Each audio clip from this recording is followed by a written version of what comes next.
ہم نے یہ کور کمانڈر کے گھر میں حملہ کیا، اور وہاں جا کے یہ بھی سننے ہیں، ذرا سنیں بات، کہ وہاں جو کاغذات جو سیکرٹ فائلز پڑی تھی ان کو کسی طرح آگ لگانی تھی یا کیا کرنا تھا۔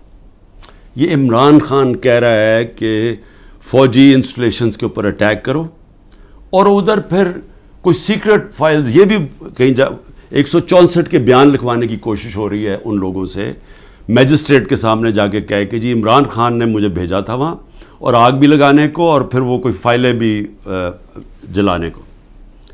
اب میں جو یہ کرنے کی کوشش کر رہے ہیں، میرا آپ سے سوال ہے، پہلی چیز کہ کیا یہ پبلک مان جائے گی اس کو کہ عمران خان چاہے گا کہ فوجی نہتے شہریوں سے فوج کے اوپر اٹیک کروائے گا عمران خان؟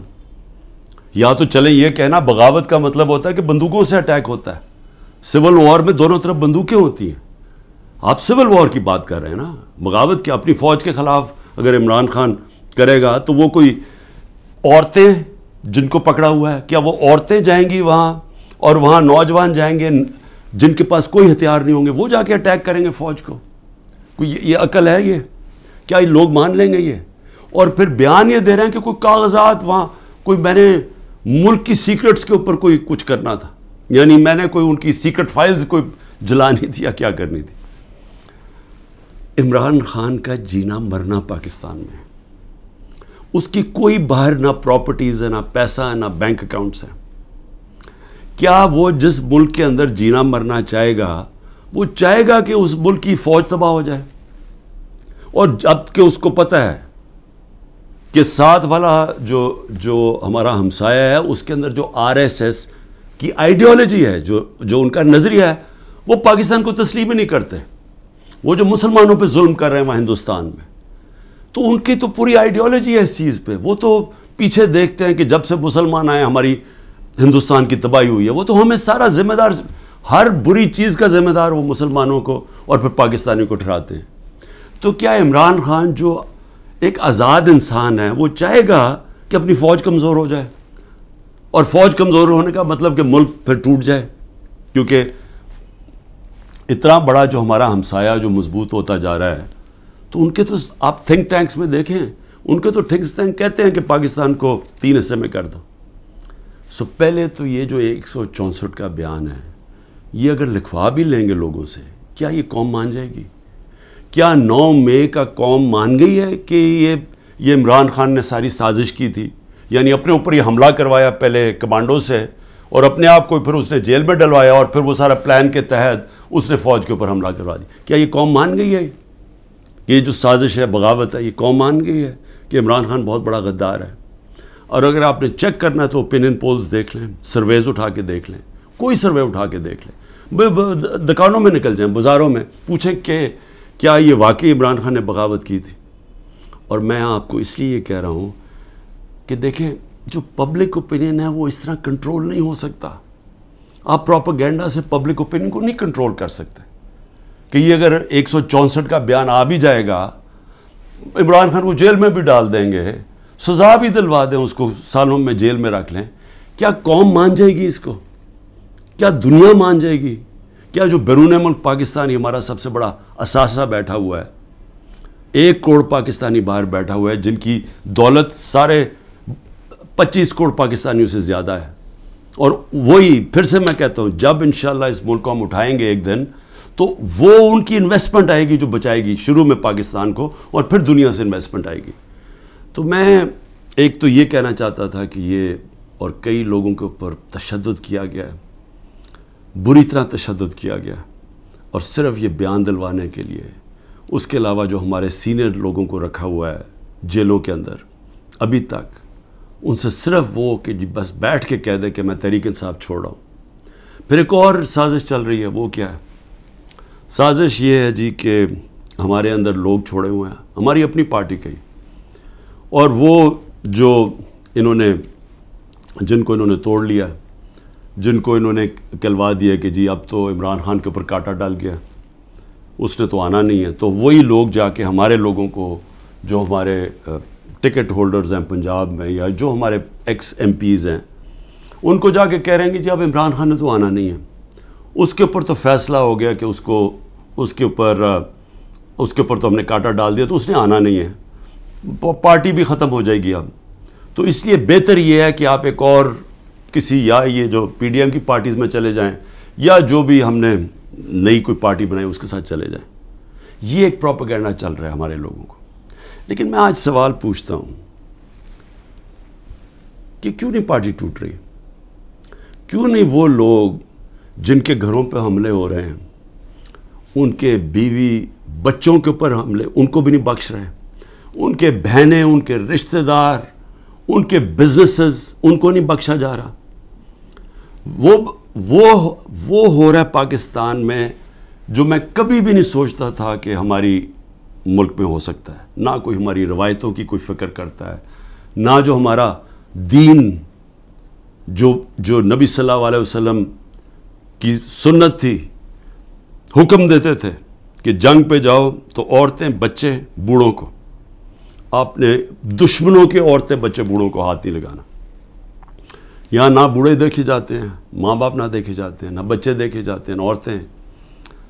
میری بہن، میری 3 بہنیں، ان تینوں کے کچھ نہ کچھ ان کے اوپر، ایک بہن کے اوپر کرپشن کیسز ڈالے ہوئے ہیں، دوسرے کے بیٹے کے اوپر FIR کاٹ دیے ہیں، ایک کے اوپر ایک کا بیٹا باہر چلا گیا،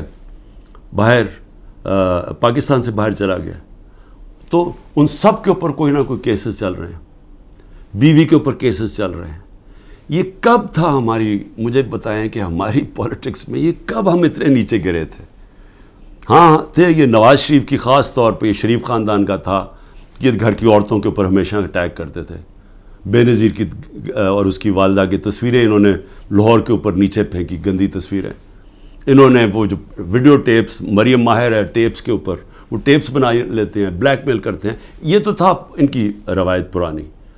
لیکن یہ ہماری اس قوم کے اندر، ہمارے کبھی بھی ویلیو سسٹم میں اس طرح ہم کبھی بھی نہیں گرے تھے. اس کے علاوہ لوگوں کو اغوا کیا ہوا ہے. اور میں یہ ذرا بتا دوں کہ ہمارا اظہر ماشوانی، ہمارے سوشل میڈیا کا، اس کا بھائی کو 2 مہینے سے اٹھایا ہوا ہے. ہمارا جو علی اوان ہے، ہمارے اسلام آباد سے جو MN ہے، ان کے بھائی کو، وہ ایک پروفیشنل ہے، اس کا تعلق ہی کوئی پارٹی سے نہیں ہے، اس کو اغوا کر کے لے گئے. شہزاد اکبر جو انگلینڈ گیا ہوا ہے، اس کے بھائی جو کہ نارمل نہیں ہے، اب نارمل ہے اس کا بھائی، اس کو اٹھا کے لے گئے، وہ غائب کیا ہوا ہے. یہ سب غائب کیے ہوئے ہیں. جب عدالت میں جاتے کہتے تھے پیش کرو، پولیس کہتی جو ہمیں پتہ ہی نہیں کدھر گئے. اعظم خان جو میرے پرنسپل سیکرٹری تھے، ان کو اٹھا کے غائب کر دیا ہے. اور کوشش کیا ہو رہی ہے اس کو اپروور بنانے کی، جی عمران خان کے خلاف کوئی سٹیٹمنٹ دیں کہیں نہ. تو شہزاد اکبر جو انگلینڈ میں بیٹھا، اس کو میسیجز آ رہی ہیں، ہم سب کچھ چھوڑ دیں گے اگر تم عمران خان کے خلاف اپروور بن جاؤ کہ اس کے خلاف کوئی سٹیٹمنٹ دے دو. اور عمران ریاض، اب اس کا کیا تعلق تھا 9 مئی کے ساتھ؟ وہ غائب کیا ہوا ہے، اس کو بھی عدالت کہہ رہی ہے اس کو بلاؤ، وہ بھی نہیں آ رہا. یعنی کب پاکستان میں ایسے ہوا تھا؟ کون سے ایک ملک جو کہتا ہے، ابھی بھی ہم کہتے ہیں ہم جمہوریت ہیں، کس ملک کے اندر اس طرح کی نہ عدالتوں کی سنی جاتی ہے، نہ لوگوں کے فنڈامنٹل رائٹس کی کسی کو کوئی پرواہ ہے؟ جو مرضی طاقتور جو فیصلہ کرتا ہے، وہ جو وہ سمجھتا ہے وہ کرنا چاہے وہ کر سکتا ہے. تو میرا سوال یہ ہے کہ جو بھی طاقت میں بیٹھے ہوئے ہیں، جو یہ سب کچھ کروا رہے ہیں، میں آپ سے ایک سوال پوچھتا ہوں کہ کبھی آپ نے سوچا ہے کہ اتنا زیادہ کسی کے ایک پارٹی کے اوپر آپ زور لگائیں اور ظلم کریں اور وہ پھر پارٹی نہ ٹوٹے؟ پنجاب کے اندر کتنے ٹکٹ ہولڈرز توڑ لیے ابھی تک؟ 297 ہیں ٹکٹ ہولڈرز، ان میں سے 40-50 توڑے ہیں. باقی کیوں نہیں ٹوٹ رہے؟ سب گھروں میں سے نکلے ہوئے ہیں، انہوں نے اپنی فیملیز کو گھروں سے نکال دیا ہے، سب چھپے ہوئے ہیں، بزنسز ان کی بند ہے، وہ ٹوٹ کیوں نہیں رہے؟ سوال پوچھا اپنے آپ سے کہ اتنا ہی زور لگایا، ابھی پختونخوا کے اندر پوری کوشش ہو رہی ہے، کیوں نہیں ٹوٹ رہے؟ وہ اس لیے نہیں ٹوٹ رہے. اور میں بڑے ادب سے اپنے پاور بروکرز کو کہنا چاہتا ہوں کہ بڑا غور سے میری بات سنیں. میں 27 سال سے پولیٹکس میں ہوں، 0 سے پارٹی شروع کی. کوئی میری پولیٹیکل بیک گراؤنڈ نہیں تھی، میری کوئی والد یا میرے وہ نانا دادا کوئی پولیٹکس میں نہیں تھے. میں نے زیرو سے شروع کیا اور آہستہ آہستہ پبلک کو اپنے ساتھ جوڑا، جو بڑی دیر لگی، اور آہستہ آہستہ آہستہ آہستہ پارٹی بنائی. کسی نے اس طرح کی پارٹی نہیں بنائی. ذوالفقار علی بھٹو پہلے 8 سال ایک ملٹری ڈکٹیٹر کے منسٹر رہے تھے، اور پھر رائٹ لیفٹ کی سیاست تھی، ساری پولیٹکس ختم کر دی تھی. ایوب خان نے ایبڈو لگا دیا تھا، سارے پولیٹیکل پارٹیز بین کر دیا تھا. اس کے اندر ذوالفقار علی بھٹو نے پھر پیپلز پارٹی بنائی، اور ان کو بھی 4 سال لگے اور وہ پھر پاور میں آ گئے. اور اس کے علاوہ باقی کسی کا باپ پارٹی تھا، کسی کا دادا تھا، کسی کا نانا تھا. ایک نواز شریف نے وہ کس طرح پارٹی بنائی. جنرل ضیاء نے فیصلہ کیا، جنرل جیلانی نے ریکویسٹ کی کہ جی یہ بڑا اچھا بچہ ہے، اس کو لے آئیں. والد صاحب نے کہا کہ جی اور کسی کام کا نہیں تو چلو اس کو پولیٹکس میں ڈال دو. وہ پولیٹکس میں آ گیا.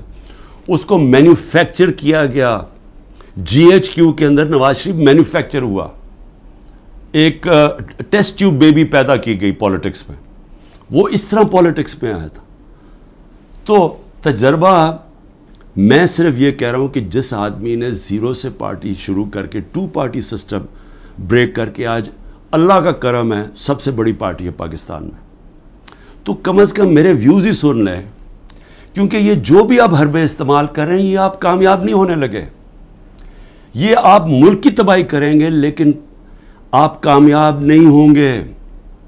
کیونکہ دیکھیں، جب ایک آئیڈیا، اور یہ پولیٹکس یہ 90 کی دہائی کی پولیٹکس نہیں ہے. 90 کی دہائی میں پولیٹکس کیا تھا؟ الیکٹیبلز تھے. اسٹیبلشمنٹ انہیں ایک طرف ایک پارٹی کا ساتھ دیتی تھی، الیکٹیبلز تھوڑے ادھر چلے جاتے تو پارٹی جیت جاتی تھی. یہ تھی 90 کی دہائی کی پولیٹکس. اور پھر یہی آگے جب جنرل مشرف نے کیا کیا، پہلے 2/3 اکثریت والی نون لیگ، ان کو کوئی تشدد نہیں کیا گیا. ان کو کسی صوبے دار کا بھی ٹیلی فون آتا تھا نا تو وہ سیدھا کاف لیگ پہ چلے جاتے تھے. کوئی مشکل نہیں تھی، کوئی بزنسز نہیں بند ہوئی، کوئی جیلوں میں نہیں ڈالا. ساری کی ساری نون لیگ کاف لیگ پہ چلی گئی. اور اگر وہ جو باقی، میں پھر سے کہتا ہوں، جو بچے ہوئے تھے نون لیگ والے، اگر ان کے اوپر 5% بھی وہ تشدد کرتے جو ہمارے پہ ہو رہا ہے، انہوں نے بھی کاف لیگ میں چلے جانا تھا. تو وہ پولیٹکس، وہ زمانہ چلا گیا ہے. یہ اب پولیٹکس ہے 1970 کی پولیٹکس. یہ آ گئی ہے نظریے کی پولیٹکس. 1970 کے بعد پاکستان میں نظریہ ختم کیا گیا تھا. جنرل ضیاء الحق نے نان پارٹی بیس الیکشن کروا کے نظریہ ختم کر دیا تھا. وہ جو 1970 کے اندر جو نظریاتی پولیٹکس تھی، اس نے سارے پرانے پولیٹیکل ہاؤسز کو اڑا دیا. ویسٹ پاکستان میں ذوالفقار علی بھٹو نے، اور ایسٹ پاکستان میں مجیب الرحمان نے. صرف نظریہ جیتا تھا. یہ آ گئی ہے نظریاتی پولیٹکس. یہ جو ہمارے لوگ ہیں وہ اتنی مشکلات کے بغیر کیوں نہیں چھوڑ رہے؟ کہ ان کو پتہ ہے کہ جب وہ چھوڑیں گے ان کی پولیٹکس ختم ہو جائے گی. ان کو پتہ ہے کہ ووٹر جو نیچے بیٹھا ہوا ہے، وہ ووٹر کہہ رہا ہے کہ اگر آپ نے تحریک انصاف کے ٹکٹ کے اوپر نہ لڑے ہم آپ کو ووٹ نہیں دیں گے. وہ لوگ کہہ رہے ہیں جن کے اپنے ووٹ بینکس ہیں، ان کا اپنا ووٹ بینک کہہ رہا ہے کہ آپ کو صرف ہم تب جتائیں گے جب آپ تحریک انصاف پہ کھڑے ہوں گے. تو قوم کے دل تو اللہ کے ہاتھ میں ہے. اللہ جب لوگوں کے دل بدل دیتا ہے تو انگریزی میں پھر فریز آ جاتا ہے کہ an idea whose time has come.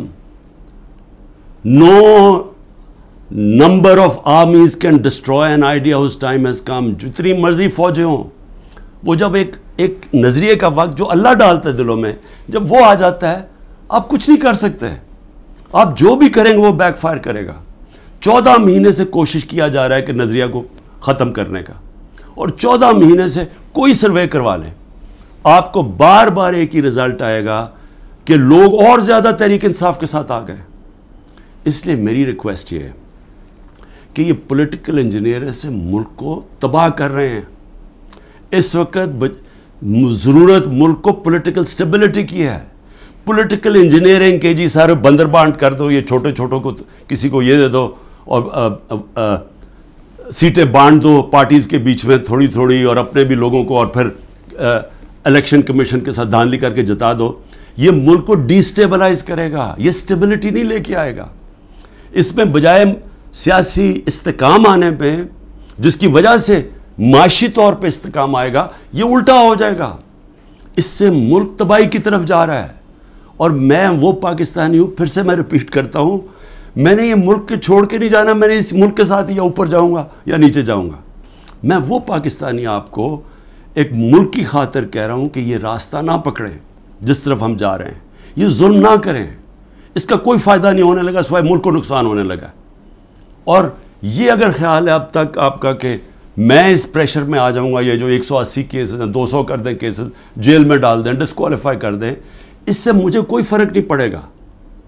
کیونکہ میں نے تو جو بھی ہوگا میں تو اپنے نظریے کے ساتھ کھڑا ہوں. لیکن یہ انجینئرنگ سے ملک کو وہ نقصان ہوگا جو ہماری معیشت کوئی بھی نہیں سنبھال سکے گا اور وہ سب کے ہاتھ سے نکل جائے گی. تو ابھی بھی میں آخر میں یہ کہنا چاہتا ہوں کہ اگر یہ کہا جا رہا ہے جی کہ لیول پلینگ فیلڈ تب ہوگی جب نواز شریف آ جائے گا، تو ساروں کی تو کرپشن کیسز ختم کر دیے ہیں، تو رہ کیا گیا اب؟ تو اس کو بلا لیں واپس. وہ کیوں نہیں آ رہا پاکستان؟ چوری کر کے جیل کی سزا، جیل کی 10 سال کی سزا ملی ہوئی ہے، وہ اپنی کہتا ہے جی میری طبیعت نہیں ٹھیک، میں نے مر جانا ہے اگر مجھے برطانیہ نہ بھیجا. اس کو باہر بھیج دیا. یہ پرائم منسٹر نے عدالت میں ایفیڈیوٹ دیا اور ابھی تک کوئی ایکشن نہیں لیا. اور وہ وہاں بیٹھا ہوا اور وہاں جا کے پالیٹکس کر رہا ہے اور آرام سے زندگی انجوائے کر رہا ہے. انتظار کر رہا ہے کہ جب تک عمران خان جیل میں نہیں جاتا، پی ٹی آئی ختم نہیں ہوتی، وہ آتا نہیں. میں کہتا ہوں اس کو واپس بلا لیں، کیونکہ معاف تو ساروں کو کر ہی دیا ہے، اب تو کوئی کرپشن ایشو ہی نہیں گیا. اور میں صرف یہ کہتا ہوں کہ صرف یہ میرا ایک چیلنج ہے کہ جس حلقے سے بھی وہ کھڑا ہوگا میں اس حلقے سے کھڑا ہوتا ہوں. اور میں کوئی کیمپین بھی نہیں کروں گا. یہ ڈر ہے نا کہ عمران کو جیل میں ڈال دو، میں کیمپین بھی نہیں کرتا. لیکن میں آج آپ کو پاکستان کی عوام کی فیلنگ بتا رہا ہوں کہ یہ ملک بدل چکا ہے. یہ ملک کبھی بھی اس طرح کے لوگوں کو اب ووٹ نہیں دے گا. قوم کو سوشل میڈیا نے بدل دیا ہے. بچے کے اندر شعور آ گیا ہے. وہ چلے گئے دن جب جس کے اوپر شفقت کا ہاتھ اسٹیبلشمنٹ کا آتا تھا وہ جیت جاتا تھا.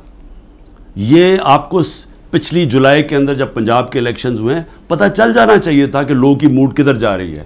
وہ اگر جولائی میں پورے جو اسٹیبلشمنٹ کی پوری مدد کیے بغیر کے ساتھ، اس کے باوجود الیکشن کمیشن کی پوری مدد، اگر اس کے باوجود ہار گئے تو اب کیا ہوگا ان کے ساتھ؟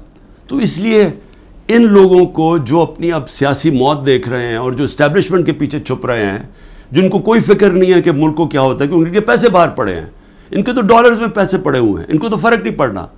تو یہ آڑ لے کے بیٹھے ہوئے ہیں کہ ہمیں اسٹیبلشمنٹ کسی طرح پی ٹی آئی کو ختم کرے تاکہ جناب یہ ان کے پھر جو 30 سال سے پیسہ کھا رہے ہیں ملک کا اور باہر بھیج رہے ہیں، یہ اپنے وہ دھندے پہ لگ جائیں. یہ ان کی ہے.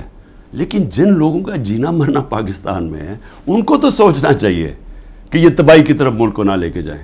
پاکستان زندہ باد.